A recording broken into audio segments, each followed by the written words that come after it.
Rise and shine.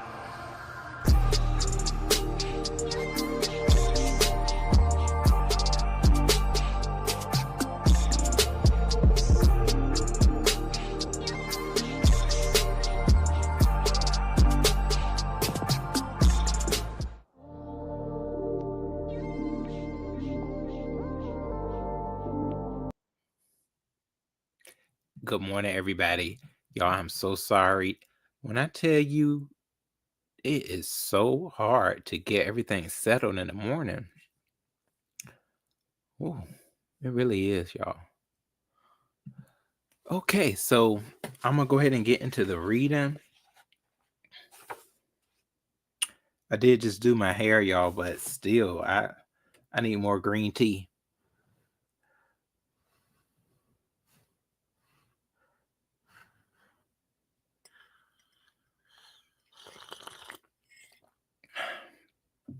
But yes, it is Friday morning.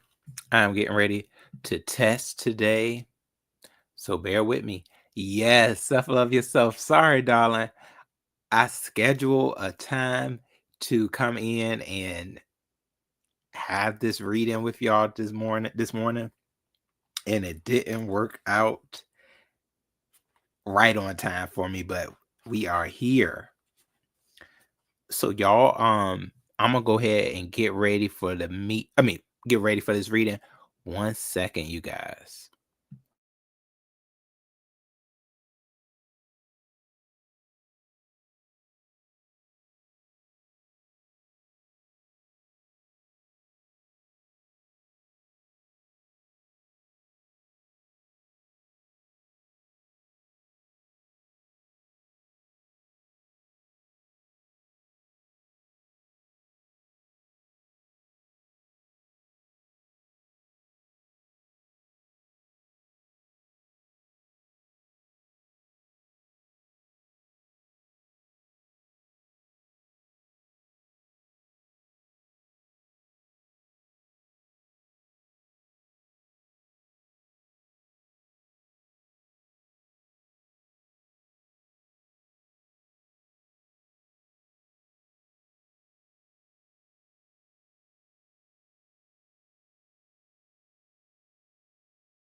Okay, you guys, I'm ready. Absolutely, boo. Better late than never. So everybody, we are on chapter 35. Just a brief scenario where we stopped at. Kobe, who is the main character, was delivering some news to his sister. So let's see where that news travels. Chapter 35. Eric arrived early at the Artist Cafe. The day was a beautiful one, so he sat outside at the tables and chairs beside the sidewalk. This morning, when he woke at 7, he rose in bed, grabbed the phone, and called Jess' number again. When she answered the phone and discovered it was him, she was silent. Jess, you can't do this to me. You have to tell me something. There's nothing to say. Maybe you should just stop calling me. What? No. You stopped coming to see me. You kept our daughter from me, and now you're trying to take her, Eric said. You need to tell me what's going on now. I can't, Eric. You wouldn't understand. Please, just leave us alone. I got your address when I got your phone number. I'll come over there, Jess. I need to see you and the baby. And you need to tell me what's going on. There was silence for a long moment. Fine, Jess said, and gave Eric a time and place to meet her. Now Eric had been waiting 10 minutes, sipping from a complimentary glass of water. He straightened his t-shirt and wished he had better clothes. There were no holes in the shirt he was wearing. It wasn't dirty. Neither were his jeans, but he felt like a bum and was sure he looked like one. He lowered his head, wondering what he would say to Jess when he finally saw her. A moment later, he heard someone call his name. He looked up and saw a beautiful woman wearing a Belgian business suit. The woman's hair was pinned up, a, a single curl falling down one side of her face. She wore dark sunglasses and glossy red lipstick. If it hadn't been for the tiny dimple in her left cheek, Eric wouldn't have known it was Jess. She looked drastically different from the days when he dated her, when all she wore was jeans and t-shirts like he did. Looking at her for the first time in years painfully reminded him just how much he missed her. Eric stood from his chair and motioned to give Jess a hug. She allowed it, but didn't give him one back. Eric pulled Jess' seat out for her and waited till she took it before he sat back down. He smiled. You want something to eat? I ain't never been here before, but the food looks pretty good. I don't have time. Eric wrapped his hands around the glass of water. So how you been? Jess looked over her shoulder as though worried someone was following her. Eric, you said you needed to talk, so maybe you should talk. Fine. What happened to us? You and Maya was coming to see me, then you just all of a sudden up and stopped. Now you're trying to do this thing by taking Maya. Jess closed her eyes and frowned as if her answer caused her pain. When she opened them, she said, I can't do this anymore. I want you out of my life, and I'm feeling the pension because I want you out of our daughter's life as well. What? Jess, I loved you. I still do, Eric said, standing, reaching across the table for Jess. She backed her chair away. I'm sorry. I truly am, but it's not working. You can't just leave me and tell me you're taking my daughter with you because it ain't working. There has to be more than that. Let this happen, Eric, Jess said sadly. It's better for everyone.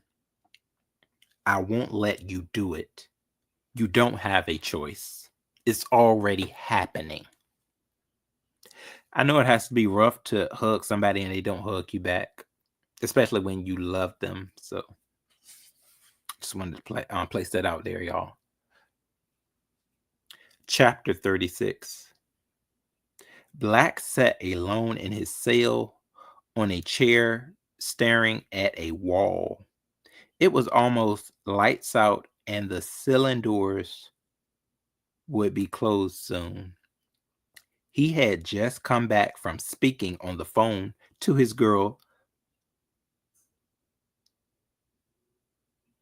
What's that? Therese? She was so excited that she screamed through the phone and told him she was going to make his favorite meal, give him a bath, a full body massage, and anything he wanted after that. The phone pressed to the side of his face. Black smiled, grateful that at least there would be someone there at the gate to pick him up. He didn't even know if Eric had that. He hadn't heard from him since he got out, which led Black to believe Eric's so-called twin brother didn't come through for him. That's why there was a frown on Black's face as he stared at that dirty cement wall in front of him. He was excited about getting out tomorrow, but if he had been betting on somehow being able to use Eric's filthy rich brother to put his hands on the 150K, he needed to save his ass. If this Kobe character decided to disappear, then Black would be back to the drawing board, and that would be a bad thing. He just wanted to be done with this chapter of his life and move on to something better. Black had a 26-year-old little sister, Wanda, that he loved dearly. She was an 8-year-old, She had an 8-year-old son named Johnny.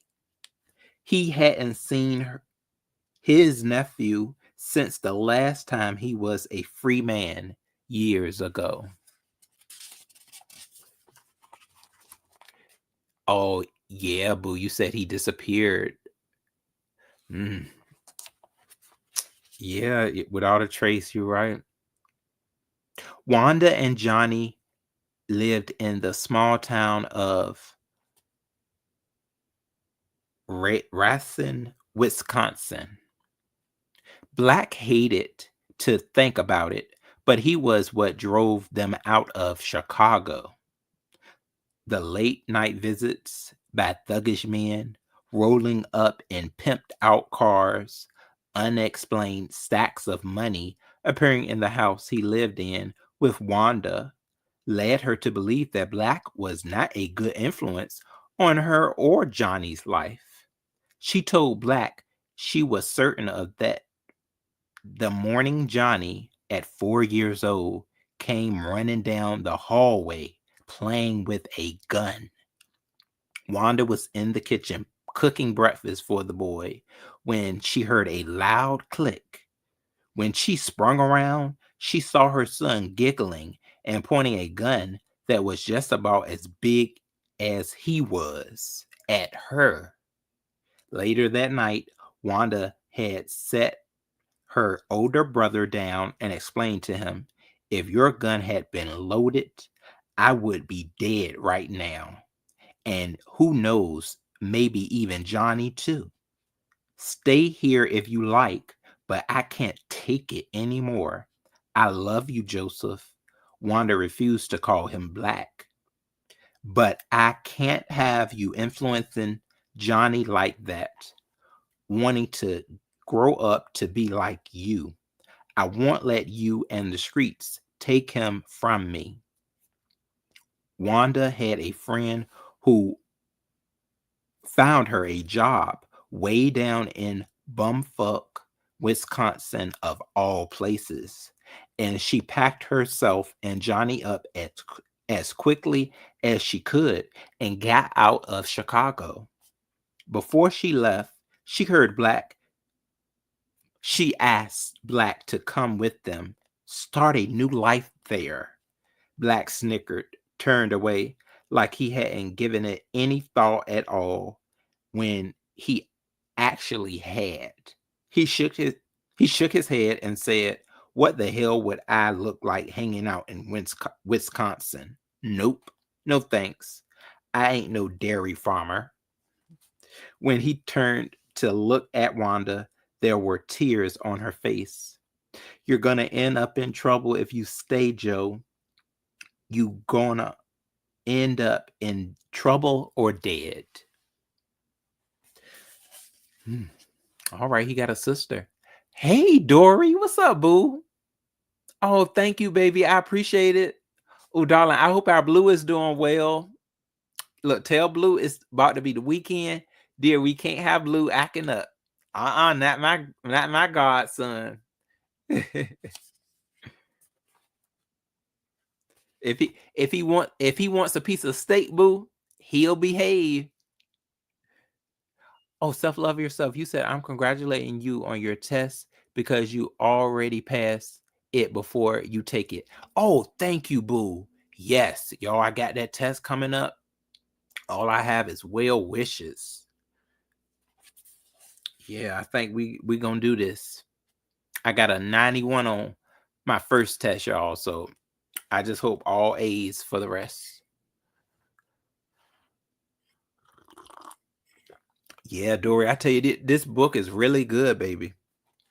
Chapter 37, you guys. His hands in his pocket, his head lowered. Eric walked a line back and forth across his room. When he heard a knock, he stared at the door but did not move. The knock came again. Eric walked over and opened the door to find Kobe there. What are you doing locked up in this room again? We live in a mansion. There are other places to do things, you know. Prison mentality, Eric said. How did you how did your meeting go this afternoon with Jess? Eric said. It ain't go very good. Let me get out of here. We have acres of Let me get you out of here. We have acres of land out there. Let's take a walk. The night was warm, and the sky above was speckled with stars. Eric told Kobe about the meeting, about how nicely Jess was dressed and how embarrassed he felt because he was wearing the same clothes he wore 3 years ago when he was thrown in prison. Kobe appeared saddened by what Eric told him, but remained quiet. Eric looked just as sad. She said, I just need to leave her alone and let this happen. What the hell does that mean? You can't just wait on her. You have the letter from the attorney, Kobe said. I'll call him so we can find out exactly what's going on. How can she say I'm unfit to see my daughter? Eric said, distress in his voice. I love my little girl and treated her the best I could. Why would Jess do this? You were in prison for 3 years, right? Eric nodded. And the child is 4 years old now? Yeah, she just made it last month. You want to see a picture of her? Eric said, digging into his back pocket. He pulled out his wallet and slid out the old photo of Maya and handed Kobe the picture. She's gorgeous. Look at that smile and those dimples. She's beautiful, Eric, Kobe said. She is, isn't she? Eric said proudly. Maybe Jess thinks you've been away too long. Maybe that's why she's doing this, Kobe said, passing the picture back to Eric. I really don't know. We've had to speak to a family law attorney. We'd have to speak to a family law attorney. If Jess is filing a pension, there's going to be a hearing. I know a good man who practices family law. I'll get you to I'll get him to represent you. Y'all, this is quite deep. L Lace, hey baby. Peace to you. Oh, Dory, you said yes. Our Blue is a mess. She is tired from her walk and chasing the poop guy. Oh Lord, baby. You said what a good idea. Oh, what a good idea, Ro. This is your lane. laying here listening, boo. Oh, thanks, boo. Yeah, Dory, dear, I'm just really trying to get more into reading. Something that, just can help me create and develop better logic. Um, yeah, boo, because sometimes you just really need it. You'll be all over the place sometimes. These jobs are tearing to you, y'all. So I gotta have this piece of me right here that I can deliver. These jobs will strip you of your talents, y'all. They don't want you to have no talents. You got to keep your talents. The girl told me earlier, she was like, my family comes before this job. Ain't she right about that? She said her family and living life. You better know it, y'all. Chapter 38. The next day, Eric and I walked in the house around 3 in the morning. Oh, I'm sorry. Around 3 in the afternoon. I took off work today because I had the appointment with Sissy and the mystery woman I was supposed to be marrying. But I also wanted to start the process of helping my brother keep his daughter. This morning, I knocked on Eric's door to wake him up, but he had already dressed and showered and was sitting on the edge of his bed. You're up early, I said, still on prison time. You have plans today? I got somewhere I want to take you. We ended up at my favorite clothing store. Ariel was located on Michigan Avenue. They carried the finest designers from all over the world. They even had a spa where I often would get a facial, mani-pedi, and a massage. I knew the owner, Monica Kennedy, so I always received 5-star treatment. Standing outside the big glass doors of Ariel, Eric stopped me just before I pulled on one of the handles. What are we doing here? We're getting you some new clothes. No, I don't need none. You told me the only clothes you had were the clothes on. I wasn't saying that to get you to take me shopping. I ain't like that, man. And I don't need none of your charity.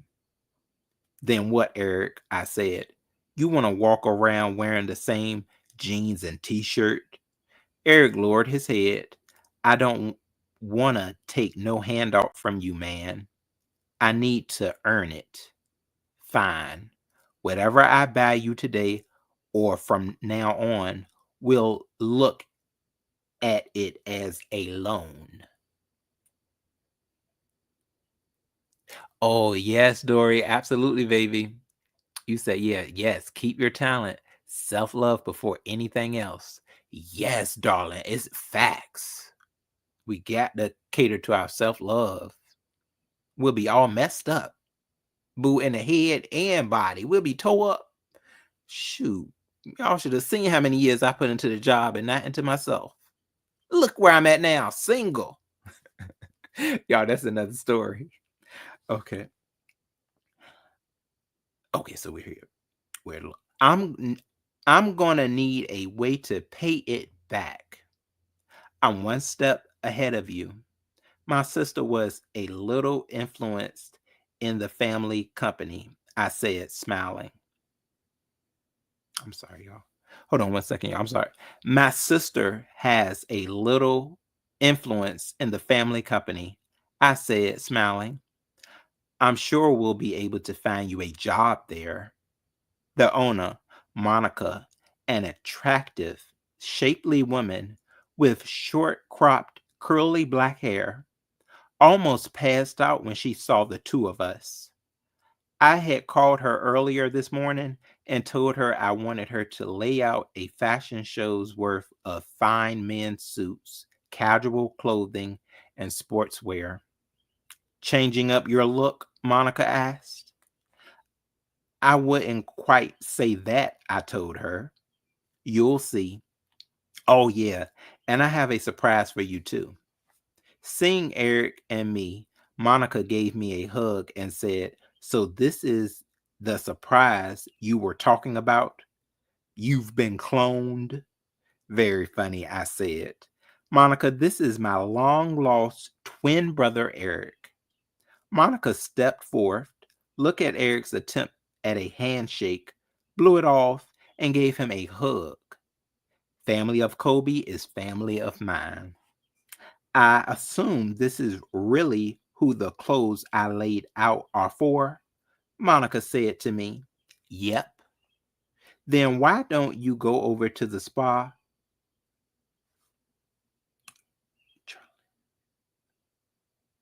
Dang, how you say that? Charlene is waiting to take care of you, and I'll make sure Mr. Eric here gets everything he wants. Eric and I walked back to the house at 3, carrying $6,000 worth of clothes.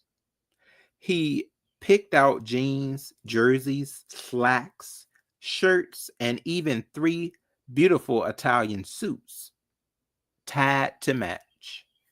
On the way home, we stopped off and had Eric hook up with service and the latest iPhone. Inside the mansion, we set down all the bags. Eric shook his head. What am I supposed to say, man? Nothing, because you already thanked me a jillion times on the way home. Eric pulled the phone out his pocket and started poking the touchscreen. Dude, I even got a phone. I can't believe it. Tonight, my boy is gonna be like, whoa. You're meeting someone tonight? Yeah. I prob I'm probably gonna be out pretty late. Well, have a good time. Eric gave me a Eric gave me a quick hug, clapped me on the back, and said, "Thanks again for the clothes." Okay, y'all. So our twin brothers are really getting along. I do want to say that, I mean, if I were to meet my twin brother, I wouldn't have any issue with doing anything for him either. If I had a twin. So I totally understand, y'all. What time is it? Oh, we are pretty good in time. I think this is gonna be our last chapter. Thank you, L Lace. Yeah, that's what I was feeling too, boo. I gotta stay on my reading.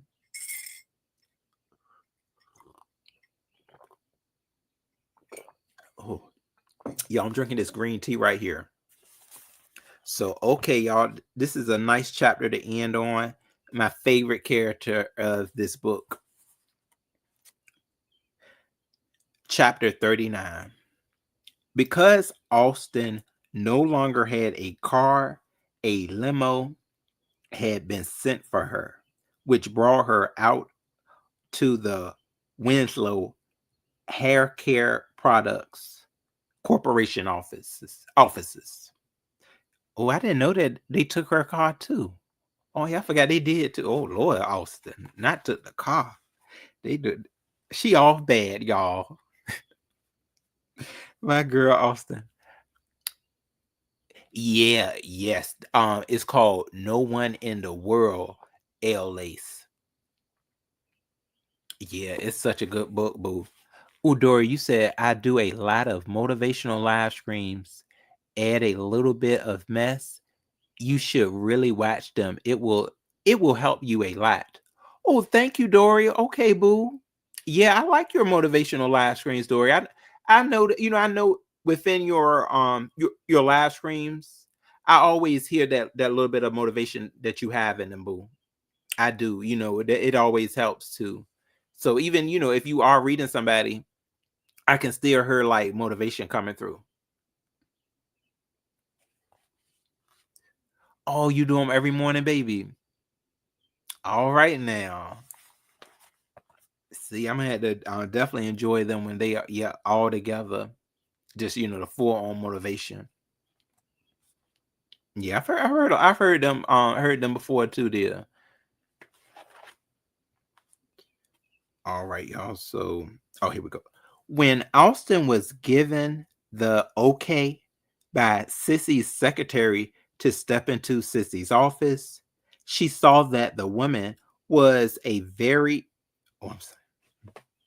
She saw that the woman was on a very heated phone conversation. Listen, I told you we would have the money. When have we ever been late? Sissy raised her voice into the headset as she paced the office. Tiny, quarter-sized circles of perspiration dotted the blouse under her arms. She held up a finger to Austin while giving her a forced smile.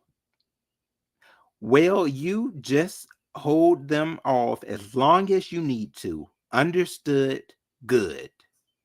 Sissy disconnected the call, pulled off her headset, and walked over to greet Austin. Sorry about that, Sissy said, taking Austin's hand. Austin had made a point to put on a nice earth tone spring dress and short heels to appear to the man who she was supposed to marry today. It's not as though she felt she had to sell herself, but over the last couple of days, she did realize that this deal was something that she desperately needed, and she wanted Mr. Winslow to feel as though he was getting what he was paying for, so to speak. Sorry about my brother. Sorry that my brother isn't here yet, Sissy said. He should be walking in the door any. Before Sissy could finish, her office door opened and in walked Kobe. Austin had seen pictures of him in magazines before Sissy had given her the clippings. She had even seen her she had even seen him on the evening news a couple of times, but none of these sights did him justice.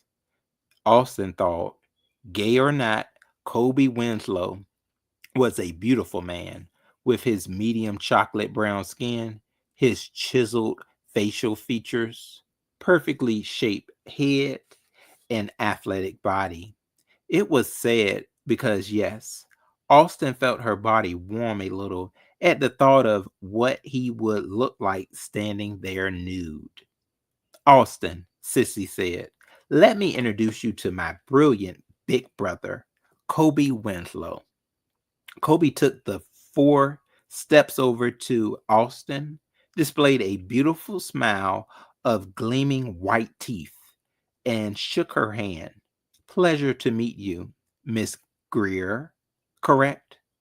That's right, Austin said, enjoying the softness of his hand and the shape of his grip. Oh, sorry. And the strength of his grip. The pleasure is all mine, Mr. Winslow. Well, Sissy said, behaving like a proud mother sending her teenage son to his prom. Looks like we've made a connection. Once I get the contract prepared, we'll have this deal done in no time. Till then, why don't we just all sit down and get acquainted? You know what, Sissy, Kobe said. Would you mind stepping out for a moment and giving me and Miss Greer a few minutes to speak alone? Oh, Sissy said, surprised. No, no problem, she said, making her way to the door. Just call if you need me. As the door closed, Kobe paused a minute before cutting to the chase and saying, so what do you think? What do you mean? Austin was caught off guard. If I know my sister, she has already explained every minute detail about this potential agreement. Oh, arrangement. You understand what would be happening, don't you? Through fully truthfully aware, Austin sound uncertain. I do.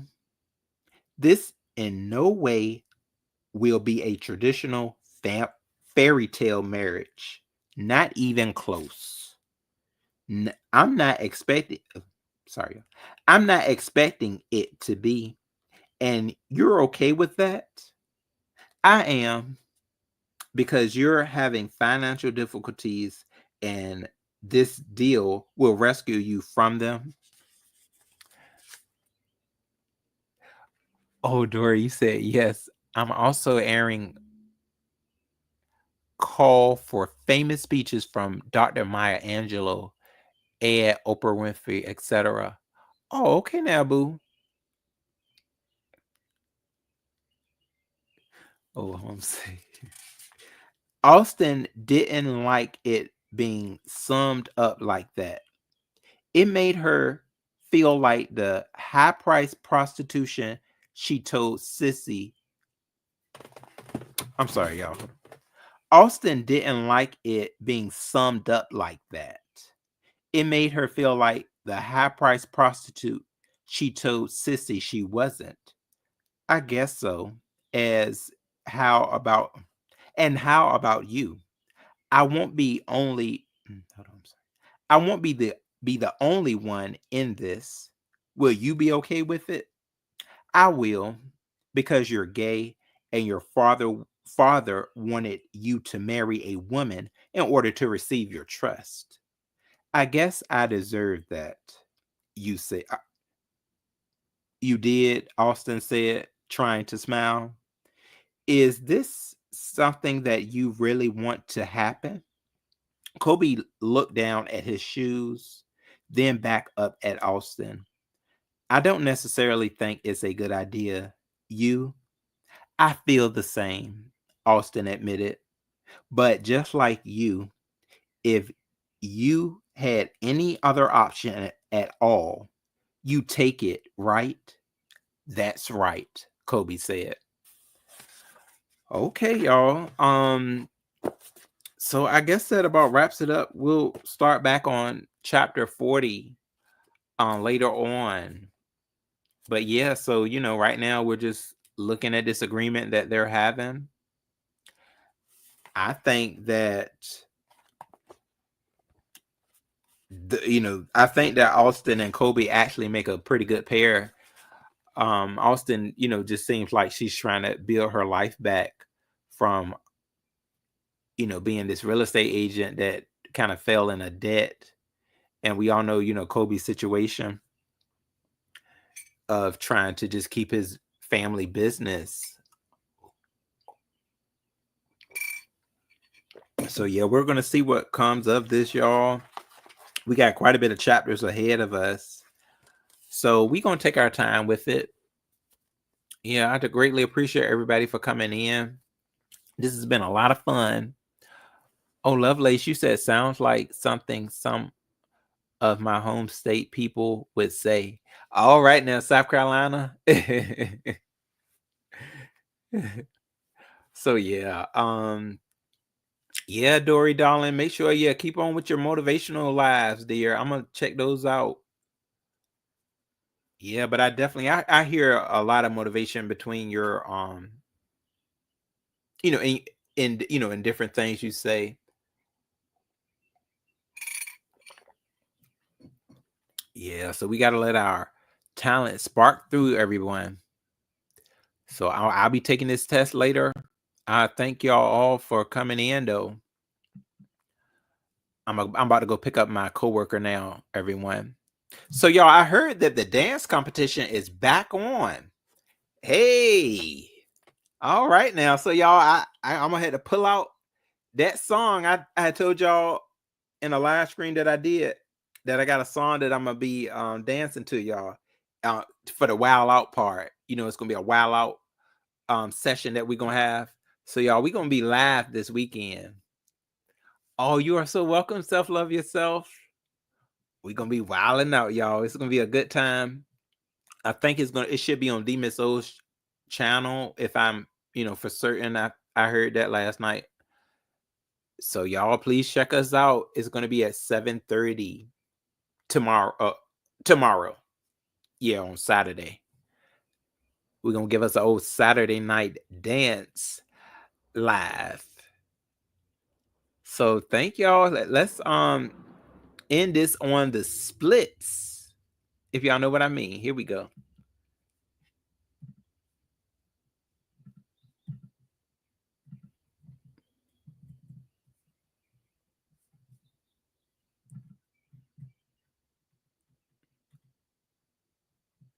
This was a great read this morning.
All right, everybody. Y'all have a good morning. Bye-bye.